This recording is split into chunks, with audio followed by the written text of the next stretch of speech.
喺我哋跨境生活當中，我哋長者最關注嘅問題係乜嘢呢？喺我哋服務我哋香港嘅跨境養老住戶嘅過程當中，我哋總結咗呢幾點，一個就係醫療，一個係生活同埋養生同埋居住同埋佢哋身後事呢方面呢幾個點，所以我哋總結咗醫行養住同埋往生呢幾點嘅。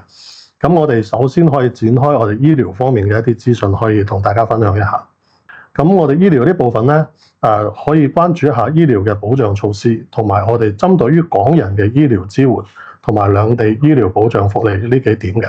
首先呢，內地入邊我哋有啲咩醫療保障呢？呢度我會着重從香港人喺我哋呢度可以享受到嘅醫療保障呢個角度去同大家講嘅。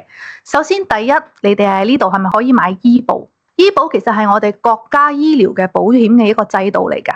係，我哋一陣間我會詳細同大家分享一下。第二點咧，就係有一個醫療券，長者醫療券其實係香港自2009年開始做嘅一個醫療嘅補貼計劃嚟嘅。仲有咧，就係喺我哋中山呢度啦，由政府指定推出嘅一啲補充型嘅商業嘅醫療保險，譬如叫做博愛康啦。再有就係由我哋個人可以自己去購買嘅商業保險。